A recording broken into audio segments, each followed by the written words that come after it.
तो चल रहा था कि भाई ततस्ता कि तेषांच शरीरम नैधनेन विधानेन अंत्ये अग्नौ ऋत्विजो जुह्वति, ये चल रहा था। इष्टादि जो कर्म कांड करने वाला है उसका शरीर जब छूट जाता है निधन के द्वारा, तो विधि के अनुसार वो अंत्य जो अग्नि है प्रेताग्नि, उसमें ऋत्विक लोग अन्य ब्राह्मण आदि जो ले जाके उसको हवन कर देते हैं और कहते हैं असौ स्वर्गाय लोकाय स्वाहा इति। ततः ता श्रद्धा पूर्वक कर्म संवाइन्य आहुतिमय्य आपो अपूर्व रूपः सत्यः तानिष्टादिकारिणो जीवान् परिवेष्ट्य अमुम लोकम फलदानाय नयन्ति यत्तदत्र ज्योतिना अभिधीयते श्रद्धाम जुह्वति इति। वे ही जो श्रद्धा पूर्वक कर्म का समवायी भूता जो जल था, आहुतिमय जो जल है, वह जल ही अपूर्व रूप धारण करके, अपूर्व अदृष्ट या धर्म पुण्य रूप धारण करके सत्य तान इष्टादि कारण, उन इष्टादि कर्मों को करने वाले को, जीवों को परिवेष्टित करके, अधिष्ठित करके लोकम फलदानाय, उस लोक की ओर ले जाते हैं, उसे कर्म फल का भोग प्रदान करने के लिए। इसी विषय में यहाँ पर यह मंत्र में कहा गया था तदत्र, उसी को यहाँ जुहोति शब्द के द्वारा कथन किया, श्रद्धा जुह्वति। श्रद्धा का आहुति देने का मतलब यहाँ पर ही है वह पूर्व जो था, पुण्य जो था, उसको यहाँ से उस लोक की ओर ले गया। बस ले जाना, यहाँ से उसके वहां पहुंचने को ही यहाँ हवन करना शब्द प्रयोग कर दिया, जुह्वति बोल दिया। ज्योति के द्वारा इस नयन का ही कथन हुआ है। तथा च अग्निहोत्रे षट प्रश्नी निर्वचन रूपेण वाक्य शेषेण, इसी प्रकार से याज्ञवल्क्य और जनक का जो अग्निहोत्र प्रकरण में संवाद हुआ है प्रवर्ग कांड में, जो उपनिषद में नहीं था, लेकिन उपनिषद में कई बार चर्चा हुई थी ना कि उसने पहले भी ऐसे प्रश्न हुआ, उसमें जीत हुई थी जनक, उसको ज्यादा ज्ञान था कर्म का उस विषय में, अतः उसमें प्रसन्न होकर के यज्ञवल्क्य ने वरदान दे दिया था, जो चाहे तुम भविष्य हम मेरे से पूछ सकते हो, जो आत्म तत्व का विषय की जहां जो भी विचार हो तो हमें कोई दिक्कत नहीं, इच्छा का काम प्रश्न, उसको बोलते हैं काम प्रश्न का वरदान देना। उस अग्निहोत्र प्रकरण में जब दोनों का विचार व 6 प्रश्नों को लेकर के जवाब हुआ प्रश्नोत्तर, उसमें जो निरूपण के द्वारा वाक्य शेष ये बात कहा, ते वा ये ते आहुति हुते उत्क्रामतः, ते वा ये ते आहुति हुते उत्क्रामतः, वे ये जो 2 हुत आहुतियां हैं वे ही उत्क्रमण करती है। मनन आहुति रूपा जल को छोड़ करके केवल जीव का उत्क्रमण नहीं, इत्यादि वाक्य शेष से भी यही अर्थ निर्णय होता है। इत्यम आदिना अग्निहोत्राहुत्यो फलारंभाय लोकांतर प्राप्ति ही प्रदर्शिता, इस प्रकार से अग्निहोत्र का आहुति द्वय ही उसके अंतःकरण में बैठा हुआ है, वही फल आरंभ कराने के लिए लोकांतर की ओर ले जाता है, प्राप्त कराता है, ये कहा गया। तस्माद आहुतिमयी भी अद्वि संपरिशुक्ता जीवा रंहंती, इसे मानना पड़ेगा ये जो आहुतिमय जल था इसी से परिवेष्टित होकर के जीव का गमनागमन की क्रिया होती है। स्वकर्म फलोपभोगा यही वही तिष्ठित है, स्वकर्म फल का भोग करने के लिए ही इस प्रकार से गमनागमन होता है, यह बात युक्त है, श्लेष में युज्यते युक्त है। ज्ञान के लिए तो ये नहीं होता ना, क्या जो अंतिम जो दाह संस्कार हो या ना, उसे क्या फर्क पड़ने वाला है। आपको गंगा जी में डाल दिया शरीर को, बस वही आपकी आहुति है, सबकी आहुति अलग अलग है। कोई जरूरी है कि जलाए तो ग्रस्त की होती है, अब ब्रह्मचारी रह गया उसका तो जलाया नहीं जाएगा, तो सब गंगा जी में छोड़ देते, वही एक आहुति है, अर्पण कर दिया। पंचभूतों में लय करने की चाहे कोई भी प्रक्रिया हो, ये तो कर्मकांडी को लेकर बताया जा रहा, विशेष रूप से स्वर्गादि गमन को लेकर के। और ज्ञानी में तो सब बात ही नहीं उठता है। अज्ञानी जो सन्यासी होता है, विदिशु सन्यासी है या विद्वत सन्यास में गया है लेकिन अनुभव नहीं कर पाया, आत्म साक्षात्कार से पहले शरीर छूट गया, उनके लिए तो पता है, वो तो जाते ही नहीं दूसरे लोगों में, उनका तो लोक गमन का प्रश्न ही नहीं है।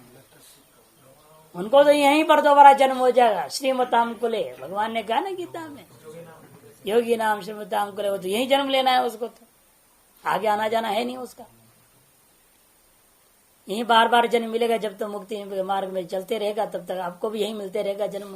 तो संन्यास ले ही लिए तो क्या करोगे? अरे जब तक मुक्त नहीं होगे यही धक्का खाते रहोगे अन्य क्षेत्रों में। और क्या, जब तक ज्ञान नहीं होगा तब तक यही धक्के खाने पड़ेंगे।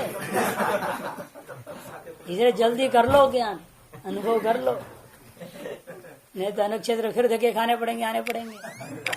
हाँ।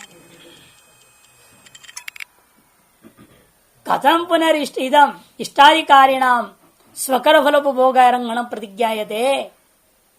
कहते हैं कि भाई इष्ट आदि कर्म कांड करने वालों के अपने कर्म फल उपभोग के लिए गमन विषय जो अपने प्रतिज्ञा कर रहे हो, ये कैसा कर रहे हो? क्योंकि यावता तेषाम धूम प्रतिज्ञेन वर्तमना चंद्रमसमधिरूढ़ा नाम अन्न भावम दर्शयति। बल्कि उल्टा ये बताया गया, ये यहाँ जाएगा उसको देवता लोग खाएंगे, ऐसा वर्णन आया। ये अपने फल भोग करने कहाँ जा रहा है? ये तो उनके दाल भात बनने जा रहा है। तो आप करे अपने कर्म फल का भोग लेने, आनंद लेने जा रहा है। ये आपका गमन कर रहा है तो ठीक है, लेकिन कर्मफल भोग के लिए जा रहे हैं जब कहा आपने, उस पर पूर्व पक्ष है। मान लिया पूर्व पक्षी ने ये बात को, हाँ ठीक है भाई, जीव जो है गमन करता है और भूत से परिवेष्टित होकर के जाता है, लेकिन आपने ये जो बात साथ साथ जोड़ दिया कर्मफल भोग के लिए, उस पर उसके इतराज है। कहते नहीं हो सकता, क्योंकि श्रुति कहती है यहाँ से जो जीव वहां जाता है वो उनका दाल भात बन जाता है, उसको खाते पीते हैं और कहते खूब खाओ, खूब मोटा तगड़ा हो जाओ, ऐसे बोल बोल के खाते पीते, ऐसे मंत्र आया है। इसके आधार पर पूर्व पक्ष यहाँ पर है, कर्मफल भोग के लिए नहीं जा रहा है, किंतु उन लोगों का, देवताओं का अन्न बनने के लिए जा रहा है, ये पूर्व पक्ष कहता है। कि धूम प्रतिकेन वर्तना, धूम मार्ग, धूम से संकेतित मार्ग के द्वारा चंद्रलोक आदि में अधिरूढ़ होकर के उन देवताओं का, तेषा माने देवानाम अन्न भावम दर्शयति, एष सोमो राजा तद देवानाम अन्नम तन देवा भक्षयन्ते। ये जो सोम रूप धारण करके जो राजा बन के जा रहा है, ये जीवात्मा, ये देवताओं का अन्न है और उसको देवता लोग खाते हैं।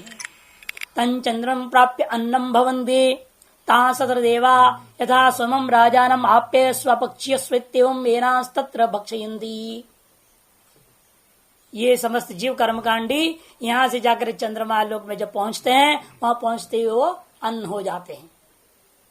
ता सत्र देवा, और उन अन्न को, अनुरूपा जीवों को देवता लोग उसी प्रकार से खाते हैं जिस प्रकार से यहाँ सोमयाग में ऋत्विक लोग सोम रस हाथ में लेकर कहते हैं अपक्षीय स्व, ऐसा बोलते हो, आप्याय स्व।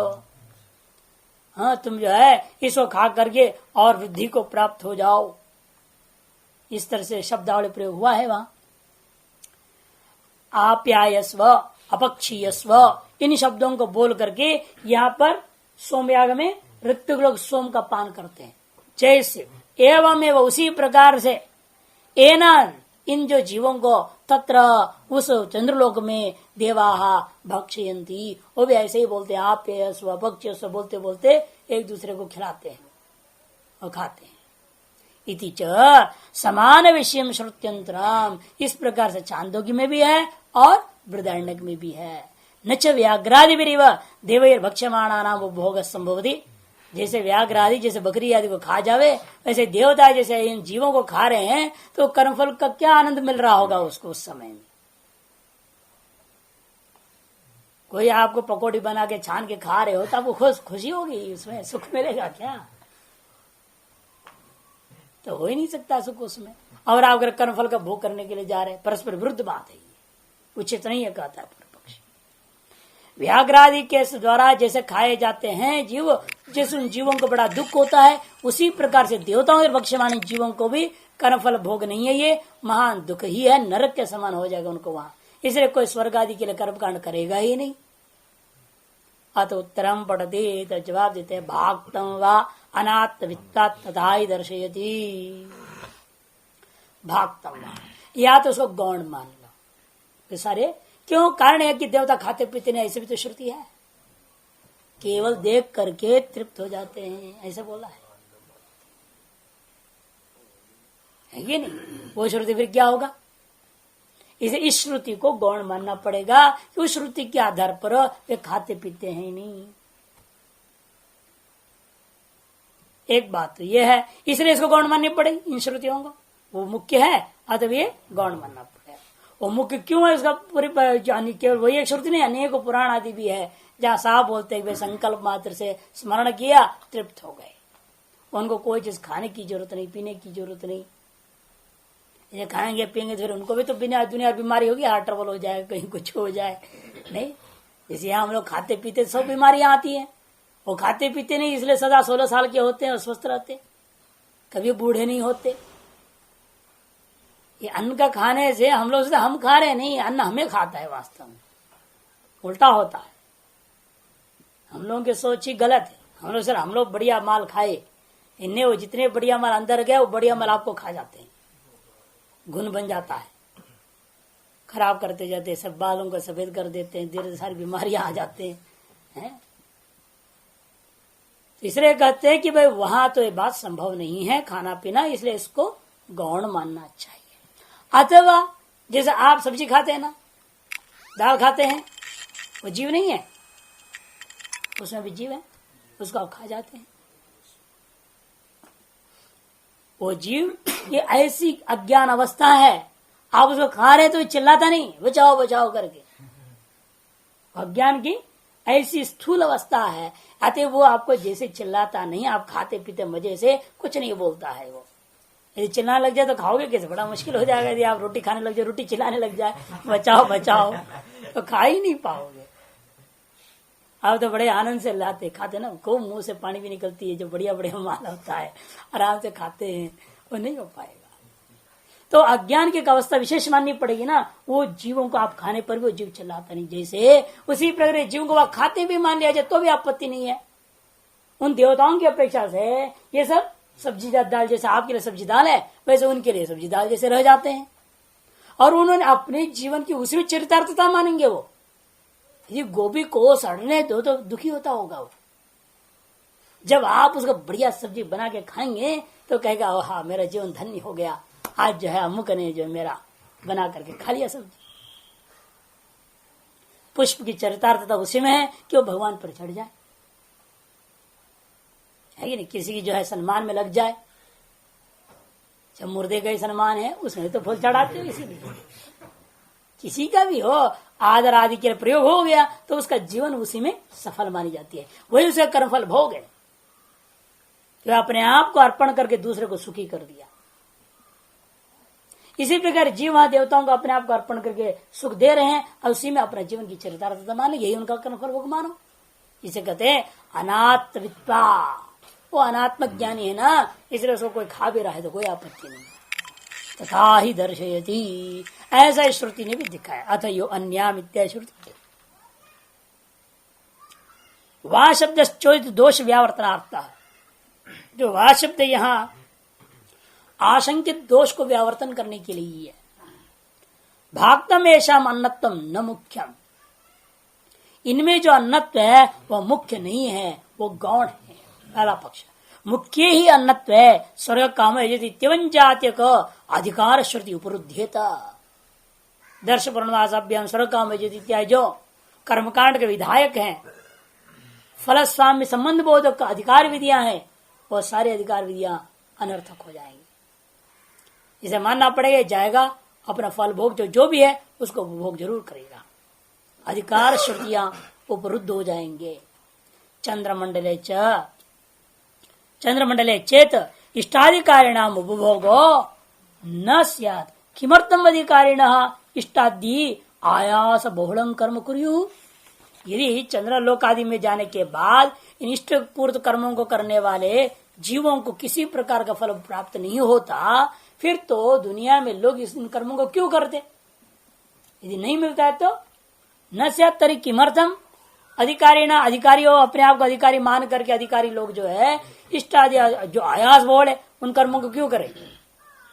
अनायास जो है खाओ पियो सो, ये क्यों नहीं करते लोग? सवेरे उठेंगे, नहाएंगे, धोएंगे, पूजा पाठ दुनिया में क्यों लगना, क्या जरूरत है? इसलिए जो लोग स्वर्ग नहीं नरक नहीं कुछ नहीं मानते हैं वो लोग इसलिए कुछ करते भी नहीं, खाते पीते हैं, यूं पशुओं के जैसे जीते हैं। तो इसलिए कहते हैं कि अवश्य ही इसके आधार पर आपको मानना पड़ेगा, लेकिन इतना आयास बहुल कर्मों को कर रहे हैं इसी विश्वास के साथ कि उन्हें स्वर्ग आदि फल में प्राप्त होगा। अन्न शब्द भोग हेतुत्व सामान्य अनन्य अपनी उपचर्यमाणो दृश्यते है। और अन्य शब्द वास्तव में उपभोग का साधन सामान्य में प्रयोग होता है। जो कुछ उपभोग का साधन है उसको अन्य शब्द कहते हैं। भात में भी रूढ़ है, लेकिन वास्तविक रूढ़ नहीं है, ये रूढ़ी शब्द नहीं, अन्य शब्द। तो जितने भी भोग्य पदार्थ है सब जीवो जीवस्य अन्नम कह दिया। भोग्य सामान्य के लिए अन्य शब्द प्रयोग होता है। इसलिए पति पत्नी का अन्न है, पत्नी जो पति का अन्न है, सब एक दूसरे का अन्न हो जाते हैं भोग्यत्वेन। इस दृष्टिकोण से अद्यते अन्नम, अद्यते भुज्यते अनेन अन्नम उपभोग साधनम। इस तरह से उपभोग का साधनत्व में सामान्य रूप में अन्य शब्द का प्रयोग होने से औपचारिक प्रयोग यहाँ पर है, यह मुख्य अन्नत्व है ही नहीं। अनन्य अपनी उपचर्यमान, इसलिए अनन्य जो वास्तव भात नहीं है, जो भात नहीं है ऐसा खाट को भी आप अन्न कहेंगे।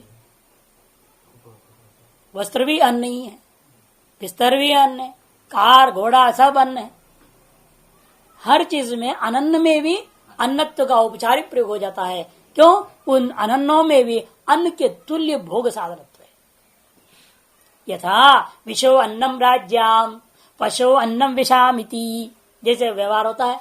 राजा का अन्न विषाम, विषाम है, विषय कौन है? वैश्य। कि वैश्य जाति लोग टैक्स भरते हैं ना, उनके वही कमाने वाले वही हैं, तो टैक्स वही भरेंगे। जो कमाता है तनख्वाह उनका पाता है, उसका काम है वो टैक्स दो, उसे वैश्य कोटि में है। क्षत्रिय को टैक्स देने का मतलब नहीं, बल्कि क्षत्रिय तो सरकार से लेता है। सैनिक है ना, सैनिक बन के काम कर रहा है तो सरकार उसका पोषण करता है। और ब्राह्मण कमाता है ही तो भिक्षा के जीवन करने वाला, ऐसे उस पर कोई टैक्स का सवाल नहीं है शास्त्र के अनुसार। और शूद्र वो तो सर्व सेवाकारी है, सेवा के वजह से उसको रोटी मिल जाता है, वो भी कमाता है नहीं। कमाने वाले एकमात्र वैश्य जाति है।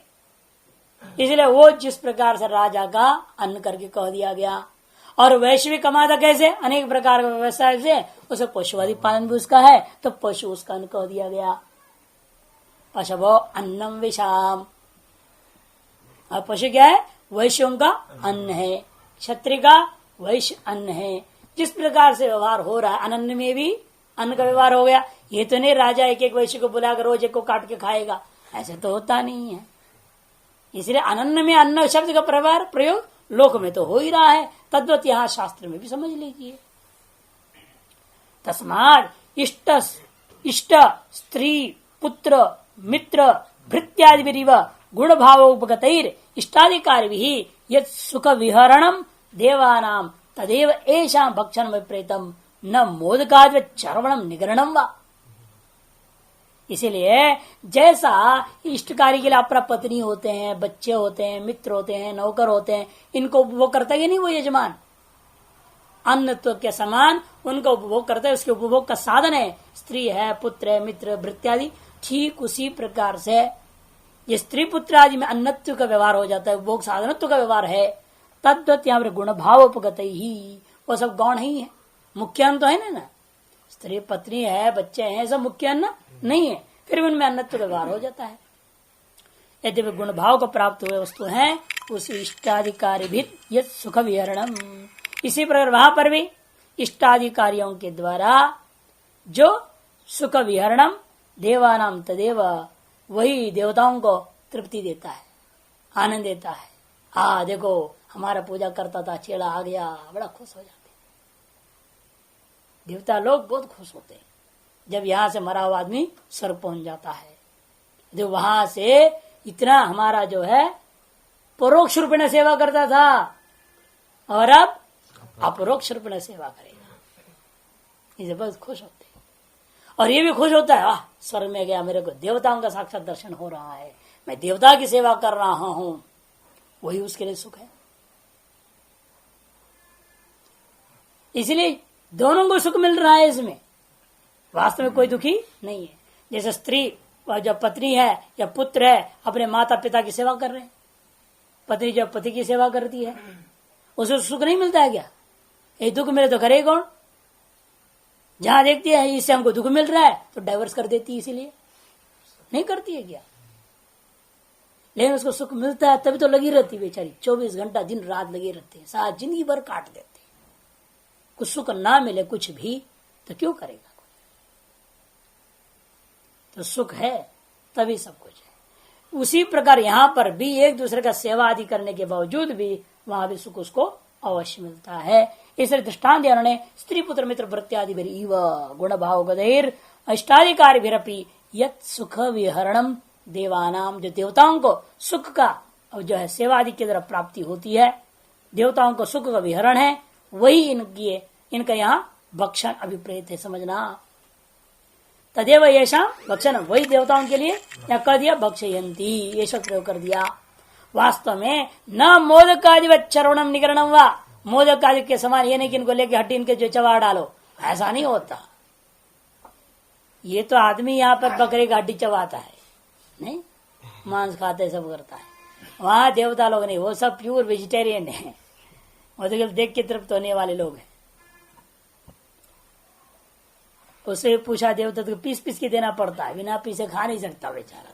पूछा देवता, किस पेशेंट को तो खाने वाला होता है ना, उसका दांत उखाड़ दिए बेचारा, बुढ़ापा हो गया, उसको बुढ़ापा ही नहीं थी, दांत उखाड़ दिए गए। इस तरह से वो कहने के लिए सब बातें हैं, तो उसका तात्पर्य अलग ही होता है। इति च न वै देवा अश्नन्ति न पिबन्ति एतदेव अमृतम दृष्ट्वा तृप्यन्ते, ये देखो छांदोग्य में इसलिए वही आया हुआ है। देवता लोग वास्तव न अश्नन्ति न पिबन्ति, वो न खाते हैं न पीते हैं, वे केवल उस अमृत को देख करके तृप्त हो जाते हैं।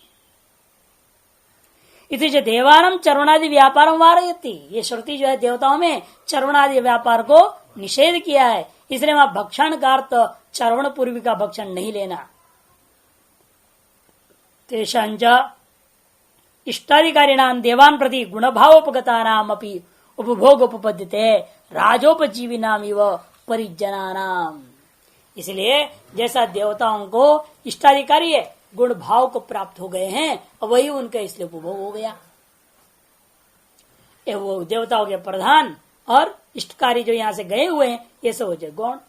जैसे राजा के मंत्रिमंडल आदि होता है, उसके सेवक गण होते हैं। अब दोनों का परस्पर है, लेकिन उसमें प्रधान कौन होगा? फिर भी राजा ही प्रधान, अन्य गौण। इसी प्रकार स्वर्ग लोक में सब यहाँ पहुंचे, फिर भी प्रधान तो वहां की जो परमानेंट रहने वाले देवता है, और जो कर्मी जो गया है वो उनके दृष्टिकोण में गुण भाव में रह करके उनकी सेवा आदि करके स्वयं भी सुख पाता है, उनको सुख प्रदान करता है। यही कह रहे यहाँ उन देवताओं के प्रति देवान प्रति गुण भावोपगता नाम इष्टाधिकारिणाम, गुण भाव को प्राप्त हुए इष्टादि जो कर्मकांडी हैं, इष्ट पूर्दत्तादि कर्म करने वाले, उनका नाम अपनी गुण भावोपगता नाम अपनी उपभोग उपपद्यते, फिर भी उनको उपभोग हो सकता है। राजोपजीवी नाम एव परिजना नाम, राजोपजीवी परिजनों के समान समझो। अनात्मित्वाच्छ दूसरा है, भाग तत्व क्या पूरा हो गया, गौण है, ये पहला पक्ष समाप्त। अनात्मित्वाच्छ इष्टाधिकारिणाम देव भोग्य भाव उपपद्यते, ये इष्टादि कर्मकांडी जो है अनात्मक ज्ञानी होने के नाते ये उसका पशु है, देवानाम पशु यदि है तो कोई आपत्ति नहीं। जैसे आप अपना पशुओं को उपभोग करते हैं, है ना, चारा भी देते हो, उसका दूध भी निकाल के पीते हो, दोनों काम करते ना, आप उसे लाभ भी उठाते, उसकी सेवा भी करते हैं। वैसे ही कर्मियों का हाल है। देवोपभोग्य भाव उपपद्यते तथा श्रुति अनात्म विदाम देवोपभोग्यताम दर्शेती, वही 10वां मंत्र लाएंगे 1-4-10। श्रुति साफ ही अनात्मवेत्ताओं के अंदर देवों का उपभोग्यता को दर्शा रही है। अथयो अन्याम देवता उपास्ते अन्योसो अन्यो अहम अस्मिति न सवेद यथा पशु एवं स देवानाम, बृहदारण्यक 1-4-10। जो कोई भी कर्मी भेद बुद्धि से पूजा करता है, अन्याम देवता उपास्ते, भेद बुद्धि पूर्वक देवभूत्वा देवान यजति, वैसा न करता हुआ भेद बुद्धि पूर्वक देवता की उपासना करता है। किस प्रकार से? वो भी अभिनय करके दिखा दिया। अन्योसो अन्यो अहम अस्मि, ये देवता मुझसे अलग है और मैं उस देवता से अलग हूँ जो कर्मकांड करने वाला हूँ। इस प्रकार से भेद बुद्धि पर जो करता है न सवेद, वास्तविक तत्व ज्ञान उसको नहीं है। वो उसी प्रकार का है जैसा मनुष्य के लिए पशु होते हैं, उसी प्रकार यह कर्मकांडी भी देवताओं के प्रति पशु तुल्य है। सच अस्मिन्नपि लोके इष्टादि कर्म ही प्रीणयन पशुवत देवानाम उपकरोति, अमुष्मिन्नपि लोके तदुपजीवी तदादिष्टम पुनोपपुंजान पशुवत देवदेवान उपकरोति गम्यते। इसीलिए सच अस्मिन्नपि लोक है, यहाँ जीते जी भी कर क्या रहा था, ये उन्हीं देवताओं को आहुति दे करके खिला पिला करके चमचागिरी कर रहा है कि नहीं कर रहे हैं बैठे हुए भी। इस लोक में भी ये उनका पशु तुल्य पशु बना हुआ है कि यहाँ पर भी इष्टादि भी कर्म भी इष्ट पूर्ति कर्मों के द्वारा प्रीणयन उन देवताओं को प्रसन्न करता हुआ।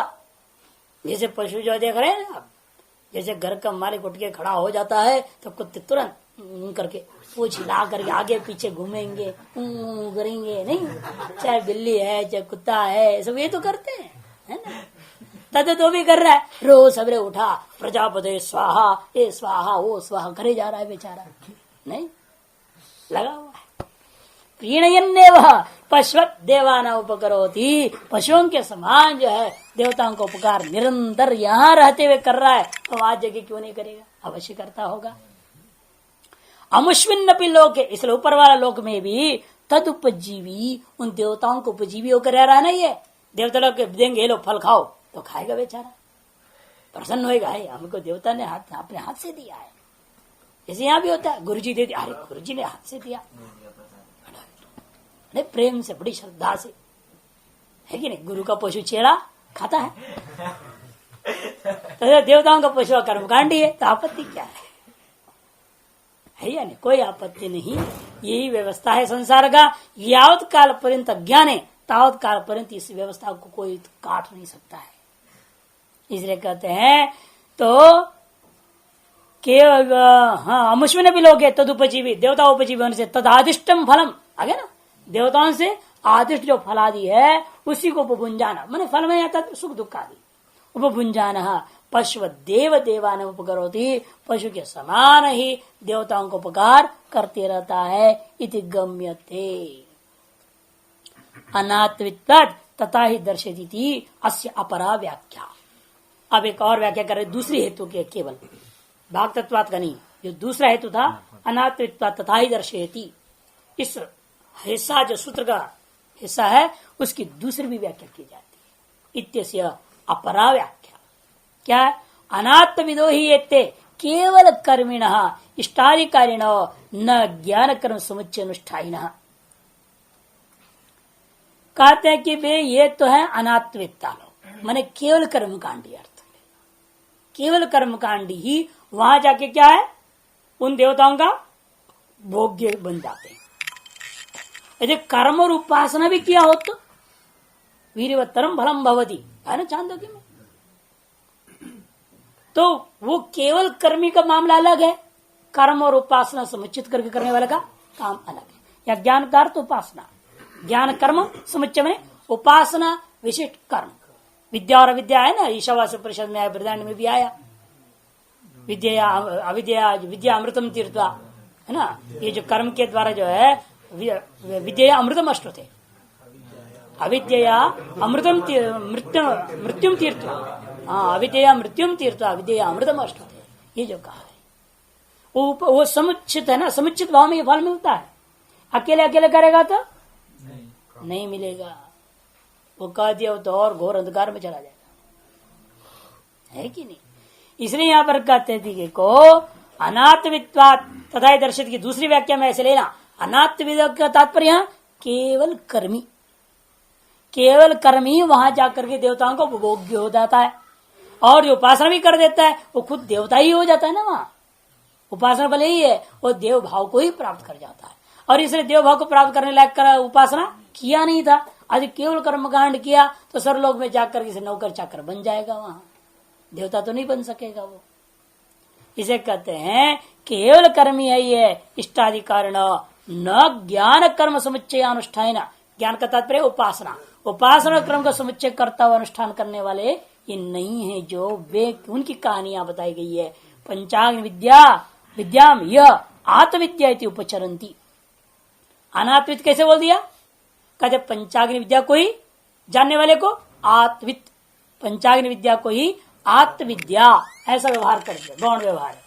पंचाग्नि विद्या हो गया आत्मविद्या, और जो पंचाग्नि विद्या की उपासना नहीं करता है वो अनात्म विद्या वाला है, और उसको अनात्मविद कहा जाएगा। पंचाग्नि विद्याम यह आत्मविद्या इति उपचरंती। क्यों? प्रकरण उसी का है, इसीलिए उसी की स्तुति करता हुआ पंचाग्नि विद्या को आत्मविद्या कह दिया। तारस विद्यावान का नाम आत्मविद हो गया, और जो ऐसा विद्या रहित है वो अनात्मविद है। इस प्रकार का गौण व्यवहार है यहाँ। पंचाग्नि विज्ञान विहीनत्वाच्च इदम इष्टाधिकारिणाम गुणवादेन अन्नत्वम उद्भाव्यते पंचाग्नि विज्ञान प्रशंसायै। इसलिए पंचाग्नि विज्ञान के से रहित जो केवल इष्टादि कर्म कांड करने वाला है, जो उसी के लिए ये बात कहा गया। क्या? ये अन्न हो जाता है, इसको खाते हैं, ये सब जो व्यवहार हुआ है गौण व्यवहार, वो गुणवादेन अन्नत्वम, उसमें भी गौण भाव से ही अन्नत्व का जो कथन हुआ है वो इसी दृष्टिकोण से हुआ। वह व्यक्ति केवल कर्मी है, उपासना रहित है। वो पंचाग्नि विज्ञान की प्रशंसा करने के लिए केवल कर्मी के तरह से निंदा किया गया है। पंचाग्नि विद्या ही यह विदिता, क्योंकि इस प्रकरण में पंचाग्नि विद्या ही विधान करने के लिए इच्छित पदार्थ है। वाक्य तात्पर्य वगमात के समस्त संपूर्ण वाक्य का तात्पर्य इसी में होने से। तथा श्रुत्यंतरम चंद्रमंडले भोग सद्भाव दर्शयती। और भी श्रुति प्रश्नोपनिषद में वह चंद्रादि लोकों में भी स्वर्गादि लोकों में भी भोग का सद्भाव वर्णन किया। स सोमलोगे विभूतिम अनुभूय पुनरावर्तते। देखो वह अपना विभूति का अनुभव करके लौटता है, इसका मतलब वहां भी भोग था। तथा अन्य भी श्रुत्यंतरम, इसी और बृहदारण्यक में भी अथ ये शतम पितृणाम जित लोकानाम आनंदा स एको गंधर्वलोके आनंदो अत ये शतम गंधर्वलोक आनंदा स एक कर्म देवानाम आनंदो एक कर्मणा देवत्वम अभिसंपद्यन्ते। साफया इति इष्टादि कारणम देवै संवसदाम भोग प्राप्ति दर्शेती। इष्टादि कर्म कांडियों को देवतादियों के साथ में सहवास पूरक भोग प्राप्ति को श्रुति दर्शा रही है। एवं भागतत्वाद अन्न भाव वचन से इष्टादि कारण जीवाहार प्रतीयते। इसलिए पूर्वक जो अन्न भाव का कथन है वह गौण होने के नाते जो सिद्धांत है वो तो वही टिका। इष्टादि जो कार्य कर्म कांडी जीवात्मा वो अवश्य भूत सूक्ष्मों से वेष्टित होकर के अब यहाँ से गमन करता है। तस्मात् रहति संपरिशोक्ता युक्तम एवं उक्तम। इसलिए रहति संपरिशोक्ति सूत्र में जो बात कहा गया वह युक्ति युक्त सिद्ध हो गया। इस प्रकार से 7 सूत्रों में एक प्रथम अधिकरण बहुत ही महत्वपूर्ण, जो आगे के अधिकरणों के लिए आधारभूत है, आधारशिला के समान, वह प्रसंग संगत्या उत्थापित अधिकरण पूरा हो गया। कहते ठीक है, जाता है, मान लिया हमने, लेकिन जाके आएगा कैसे? आ नहीं सकता, क्योंकि ऐसा भी श्रुतियां हैं जो कहते यहां से जाने के जाएगा और अपने पूरे कर्म का भोग कर देता है। पूरा यत किंचित शब्द प्रयोग कर दिया, यत किंचित कर्म सर्वम, सारा भोग कर दिया, फिर बचा क्या कर्म? तो सर्व यत किंच कह दिया तो पूरा भोग हो गया, और कर्म रहा ही नहीं तो आएगा क्यों? कर्म शेष हो तब न यहाँ जन्म होगा, लौटने की बात होगी। जब कर्म शेष ही नहीं है, यत किंच सर्वम कह दिया, इसीलिए गमन तो होता है लेकिन आगमन नहीं हो सकता। पूर्व पक्ष गमन नहीं होगा ना। अरे जाके आने की बात हो रही, जाके जाने के लिए तो कर्म किया ना। क्या सुन रहा था इतने सूत्रों में? किए इष्ट पूर्त दत्त कर्मों की वजह से यहां से वहां गया, वहां जाके भोगा, और वहां पूरा भोग लिया तो और बचा नहीं ना, कर्म आने के लिए नहीं है, ये कह रहे हैं। यहां तो जाने के लिए किया ही है, जितना पुण्य कर्म कर रहे हो या किए हो तो जाने के लिए तो किए हो ना। कि नहीं? हमें लेकिन ज्ञान होने तो जाने का प्रश्न। अरे ज्ञान की कहाँ बात हो रही है? तुम कहा बार बार ब्रह्म ज्ञान लाते हो, मूर्ख है। ये ब्रह्म ज्ञान का प्रकरण ही नहीं है। ये तो कर्मी की बात हो रही है, जाने आने की बात कर रहे हैं हम, और वहां तुम ब्रह्म ज्ञान घुसा देते हो बेमतलब के। आप प्रकरण की बात क्यों करते हो तुम लोग? या ज्ञानी का प्रसंग है क्या? बार बार इष्टादि कर्मी बार 36 बार तो बोल रहा हूं। स्वयं भाष्यकार ने इष्टादि कर्मी कर कितने बार बोल दिए, क्या सुनते हैं आप लोग? या कर्मी की बात हो रही है, उसी का जाने की बात है, उसी के आने की संभावना है या नहीं, इस पर पूर्व पक्ष कर रहा है। कर्मी कर्म करके यहां से गया, अपने कर्मफल वहां भोग किया, और भोग करने के बाद में कुछ बचता है तो आएगा, नहीं तो कैसे आएगा? और श्रुति ऐसी करिए कुछ भी बचता नहीं, वही पूरा भोग कर लिया उसने सकल कर्मों को। सकल कर्मों को उसने भोग कर लिया तो लौटने का कोई गुंजाइश नहीं रह गया। इसलिए पूर्व पक्ष का कहना है जीव अपने कर्म वशात यहां से जाएगा जरूर। ये हमने पूर्वाधिकरण में आपने जो निर्णय दिया वो हमें स्वीकार है। वो भी भूत सूक्ष्मों से परिष्वक्त होकर के जाएगा, वहां उसके अनुकूल अपमय आपोमयी शरीर विशेष उसको मिलेगा, जहां वो उन लोकों में अपना पुण्य फल आदि का भोग कर लेता है। इन भोग करते करते पूरा कर वो क्षय कर देता है, अथवा लौटने का संभावना नहीं है। ये आक्षेप संगति से पूर्व पक्ष से अधिकरण को आरंभ करता है। तो उसका जवाब में क्या देंगे, देखिए अधिकरण सार में समझ में आएगा। कृतात्यधिकरणम, कृत का समस्त समाप्त हो जाता है, अत्यय हो जाता है पूर्व पक्ष, अतः लौटेगा नहीं। ये जब पूर्व पक्ष कहेगा तब सिद्धांत जवाब देगा। देखिए स्वर्गावरोही क्षीण अनुशयसानुशयो अथवा यावत् संपात वचनात् क्षीणानुशय इष्यते जात मात्र से भोगित्वात् एक भव्ये विरोधतः चरण श्रुतित सानुशय कर्मांतरैर अयम। स्वर्गावरोही, स्वर्ग को जाने वाले जो कर्मकांडी है वो वहां जाने के बाद क्या क्षीणानुशयी हो जाता है या सानुशय रह जाता है? क्षीणानुशय अथवा सानुशय। यावत् संपात वचनात्, पूर्व पक्षी का कहना है यावत् संपातम उषित्वा, ऐसा मंत्र है वहां। यत्किंच मंत्र में आया शब्द, ये सब शब्द बता रहे हैं जब तक पूरा कर्म खत्म नहीं होता तब तक वही रहेगा। यावत शब्द है ना, यत्किंच और यावत शब्द क्या है? पूरे का द्योतक है, संपूर्ण कर्म उसका वहां मिट गया। अब तो कर्म शेष रहा नहीं, तो आएगा कैसे? तो क्षीणानुशय होता है पूर्व पक्ष, सिद्धांति सानुशय। क्यों कहते? पूर्व पक्ष कहने यह संपात वचन के आधार पर वो क्षीणानुशय वाला होने से वो जीवात्मा आएगा नहीं, यही सिद्धांत इष्ट है। ये पूर्व पक्ष अपनी बात कहा। तो सिद्धांत कहते नहीं भाई, जात मात्र से भोगित्वा एक भव्य विरोध था, अनादिकाल से इसकी चला आ रहा है। इस जन्म में जितना पुण्य किया किसी जन्मांतर का पुण्य भी जुड़ गया और वहां चला गया है। इसका मतलब ये नहीं कि एक उस जन्म में उस लोक में प्राप्त एक जन्म में सारे अनंत जन्मों का कर्म क्षय हो जाए, यह तो असंभव है। इसलिए उस लोक में भोगानुकूल जितने कर्म थे उतना ही क्षय हुआ, पूरा नहीं कहा जा सकता। जैसे आप यहां से गए, बद्रीनाथ गए, मान लो कहीं गए, कुछ लेके गए ना रुपये, अब वो खत्म हो गया, इसका मतलब ये तो है नहीं ना आप पूरे ही जीरो हो गए। अरे भाई आप यहां जो बैंक में छोड़ गए हैं वो तो रहेगा ना, बैंक बैलेंस तो नहीं उड़ गया बद्रीनाथ में। अरे जो ले गए थे साथ में जितने धन था वही क्षय हुआ, उसके बाद याद जो है ना वो याद आएगा ना, वहां है अभी बैंक में, इसलिए आओगे। कहां जाओगे? आओगे जरूर। तो उसी प्रकार को उसका भी कर्मावशेष जो संचित कर्मों में जो उस लोक के अनुकूल प्रारब्ध कर्म है, वो प्रारब्ध कर्म का एक क्षय को याद संपाद शब्द सिखा रहे हैं।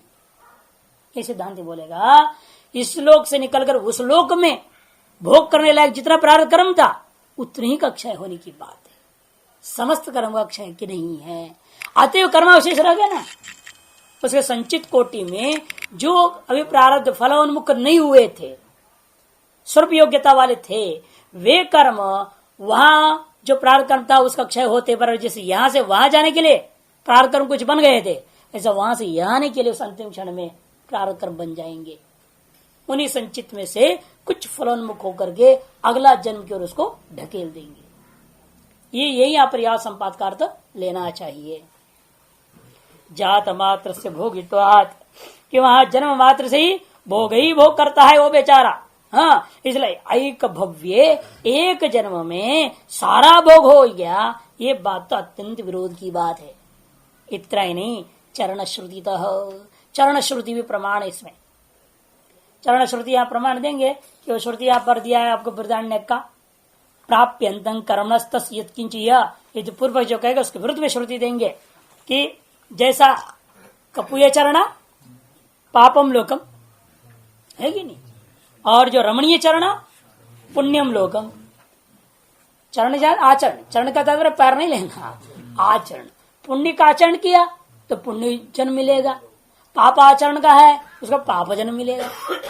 जो कर्मशेष रह गया है उन कर्मशेषों में जिस प्रकार के कर्म पुनः फलोन्मुखी होकर के अगले जन्म का प्रारब्ध कर्म रूप में प्रकट होते हैं, उन कर्म यदि रमणीय है तो पुण्य लोक में जन्म मिलेगा और ब्राह्मण आदि घर में जन्म मिलेगा, नहीं तो वो मृक्ष का घर में पैदा हो जाएगा। ये जो बात की अवस्था वहां दी गई वह श्रुति इसमें प्रमाण है कि वो लौटता जरूर है। चरण श्रुति सानुष कर्मांतरेम, कर्मांतरों के द्वारा यह जीवात्मा सानुष होता ही है, ये सिद्धांत है। तो आक्षेप संगति के आधार पर आगति पर आक्षेप करता हुआ, क्योंकि पूर्व अधिकरण में गत्यागति इकट्ठा ले लेना, जाता है आता है सब कुछ बता दिया था, तो इसलिए उस पर आक्षेप करता है। गति तो माननी है, क्यों हम देख रहे हैं हम स्वर्ग काम कर्मकांड कर रहा हूं तो उस कर्म फल भोग करने जरूर मैं जाऊंगा और वो भी संपरिष्वक्त होकर जाऊंगा। यह बात आपने विशेष सिद्ध किया है। उतना मानने का तो कहते हैं जाने की बात तो माना जा सकता है लेकिन आने का नहीं। इस प्रकार से आने के मामले में आक्षेप पूर्व पक्षी आरंभ किया। कृतात्ते अनुशयवान दृष्ट स्मृतिभ्याम यथेतम अनेवं च, कृतात्ते कर्मों के उपभोगों के अनंतर कृत जो कर्म था जिनके उपभोग करने के लिए आप स्वर्ग गए थे, वो कर्म का नाश होने पर अनुशयवान, फिर भी समस्त कर्म नष्ट नहीं हुआ, कर्मांतर विभाग है जो उस लोक में भोग करने लायक नहीं है, ऐसे कर्म भी पकाया है ना, उनको भोग करने के लिए आना है उसे, तो उसको यहां आना ही पड़ेगा। बड़े बड़े धक्के खा के लौट आए नहीं। रजनी जैसा आदमी अपने आप बड़ा खोपड़ी मानता था, अमेरिका गया, क्या क्या किया, लेकिन ऐसे लात पड़ी वहां से खाली हाथ यहां आ गया। और अब ऐसा उसको पहले ही एक थेलियम होता है, थेलियम बहुत खतरनाक यह है, धातु विशेष है, वोट दे दिया गया तो उसको जेल में, और खून के एक एक बूंद न्यूक्लियर बम जैसे फट रहा हो ऐसा दर्द होता है विशेष, उसके धीरे धीरे स्लो पॉइजन वो दिया गया था। और हालत वो था, कहता है कि लोग जो पस में रहते थे अंतिम टाइम मनाली में जब शरीर छोड़ रहा था, बताते कि वो कहता था हमको इंजेक्शन मार डालो, मेरे को दर्द सहन नहीं हो रहा है, ऐसा अंदर हालत हो गया उसका। लेकिन कौन दे मरने का इंजेक्शन, उसको बेचारा कितना दर्द उसे सहन सहन करके करके करके मरना पड़ा होगा। जितना किया, जितने लोगों की जिंदगी बर्बाद की, उतनी खून के कण उसके अंदर जो है बम बन गए।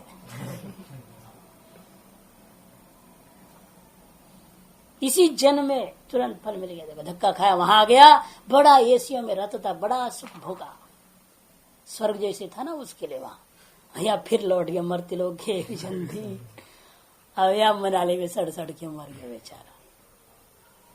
कहाँ जाएगा आदमी, चाहे साधु बन के करो, चाहे गुरु बन के करो, चाहे जैसा भी गलत करोगे तो गलत का फल तो भुगतना ही पड़े। और कईयों के विषय में देख यही साक्षात दिखाई देता है, बाद में मिले न मिले बात की अलग बात है, कईयों का हम देखते हैं तो यही साफ दिखाई देता है, तुरंत, ज्यादा देर नहीं लगता है, तुरंत मिलता हुआ देखने को। पाठ पढ़ते हो तो विद्यार्थियों को मैं देखता हूँ, वो खटपट जितना करते उतनी जल्दी वो यहाँ से टिकट कट जाती है। पेट दर्द हो जाता है, सर दर्द होता है, गैस होता है, कहीं इधर हो गया कहीं उधर हो गया, भागा हो। ये आपस में तो लड़ जाएंगे और भाग जाएगा। जो जैसा करेगा उसको तुरंत फल मिल जाता है, कईयों को देखा गया। इसलिए अपने कर्म को सुधारे बिना जो है लक्ष्य की प्राप्ति कभी नहीं हो सकती है, सुख भी नहीं हो सकती, तो मोक्ष कहां से होना है?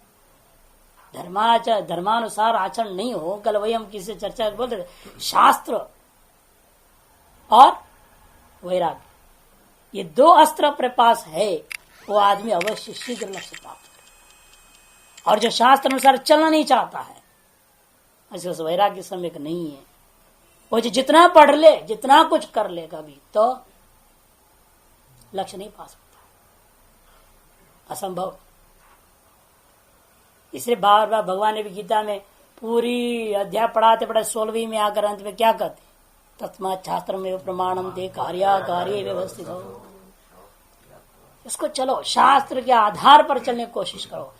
यह निश्चित है कि भाई 100% आप पालन नहीं कर सकते, कलयुग की अपनी बाधक है, युग धर्म अपना है अपने जगह पर, है ना। यह नहीं कि बिना टोपी का मैं जीऊंगा, अरे बीमार हो जाओगे, जब भी नहीं कर पाओगे, ध्यान भी नहीं हो पाएगा, बिस्तर पकड़ लोगे, हैं? वो नहीं करना। कलयुग के अनुसार कोई बात नहीं, टोपी पहनिए, स्वेटर पहनिए, ध्यान होने से मतलब है कि टोपी ना पहनने से मतलब है तेरे को।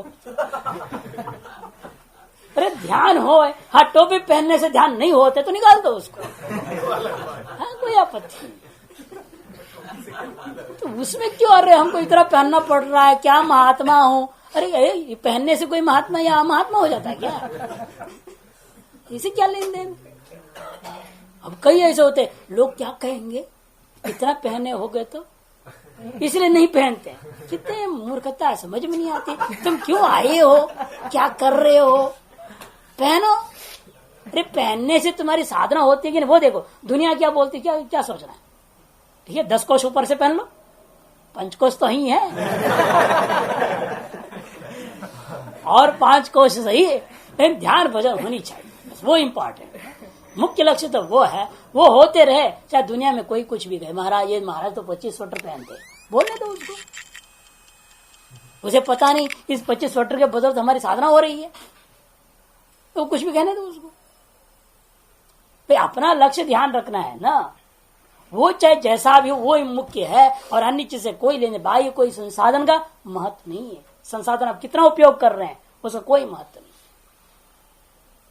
तब महत्व होता है जब साधना ना हो और संसाधन को उपभोग करेंगे, तो वो दोष है। हाँ, साधन नहीं हो रहा हो, साधना आप नहीं कर पा रहे हैं, भजन होता नहीं, जप होता नहीं, स्वाध्याय होता नहीं, और फिर भी आप उपभोग करेंगे पदार्थों का, वो पाप है। उतने साधन को उपभोग करो जितने से आपकी साधना अच्छी होती है, वो मुख्य होता है। और उसके लिए शास्त्र और वैराग्य, इसकी व्यवस्था बनाए रखना पड़ता है सही से, तभी व्यक्ति लक्ष्य की ओर जा सकता है। शास्त्र का अभ्यास से संबंध है और वैराग्य। अभ्यास किसी करनी है, दंड बैठक का अभ्यास कर रहे, अरे हम तो रोज अभ्यास करते 2 घंटे। अरे तू कर रहा है तो कर क्या रहा है अभ्यास, दंड बैठक लगाने से थोड़े मोक्ष हो जाएगा। तो शास्त्र का अभ्यास है, और शास्त्र अभ्यास के लिए शरीर की रक्षा हेतु यत्किंचित अन्य आवश्यकताएं, उनको ग्रहण करने में कोई दोष नहीं है। तीसरे यहां पर कहते हैं कृताते अनुशयवान, इसलिए उन कर्मों से अतिरिक्त अन्य जो कर्म है ना, वो तो उसका रहेंगे ही। इसलिए दृष्ट से किस आधार पर बोल रहे हो, दृष्ट स्मृति व्याम कह दिया। तद यह रमणीय चरणा कपूय चरणा इत्यादि और प्रेत्य कर्म फलम अनुभूय इत्यादि श्रुति और स्मृति, दृष्ट शब्द से श्रुति और स्मृति, श्रुति स्मृति के आधार पर बात कहा जा रहा है। इतना ही नहीं, और यथा इतम एवंच, यथा इतम अनेवंच, है ना, यथेतम अनेवंच, जिस प्रकार से इतम यहां से जो गया था गतम, इतम ने गतम, यथा गतम अनेवंच, इन आने के बारे में कोई रूट का गारंटी नहीं है। जाने का रूट पक्का है ना, धूम मार्ग उत्तरायण मार्ग जाने का रूट तो पक्का बताया गया है, लेकिन आने के बारे में कोई रूट का पता नहीं। ये पंचाग्नि तो ही है, इन मनुष्य में ही आएगा वो, कोई जरूरी नहीं। कितने योनियां होकर के फिर मनुष्य में आएगा, क्या होगा, कोई निश्चय नहीं हो सकता। इसे कहते धूमादि मार्ग से वे गए थे, उससे अथवा उससे विपरीत वक्षमाण अभ्रादि मार्ग द्वारा इस लोक में वो आते हैं, यह बात माननी चाहिए। अर्थात जिस मार्ग से गया उसी मार्ग से आएगा ऐसा नहीं हो, उसके विपरीत मार्ग से आ सकता है। कि धूमरादि मार्ग अलग था, आने का मार्ग अलग है। धूमरादि तो देवता लोग थे ना, देवताओं के हाथों से गया हो, लेकिन आते हो बादल में आया, अन्न में आ गया, वीरी बन गया, आने का मार्ग अलग हो गया। इसलिए अनेवम। और जो बताएगा उपासना की बताएगा जो पंच अग्नि, ये तो निश्चित है। इन पंचाग्नि में स्त्री पुरुष कौन होगा वो निश्चय नहीं, मनुष्य ही है, कोई जरूरी नहीं। पुरुष वहां सांड हो सकता है, स्त्री गाय हो सकता है, आप बछड़ा बन के पैदा हो सकते हैं, किसी भी योनि में जा सकता है। इस प्रकार से वो अनिश्चित है, क्रम विपरीत है और अनिश्चित है। ओम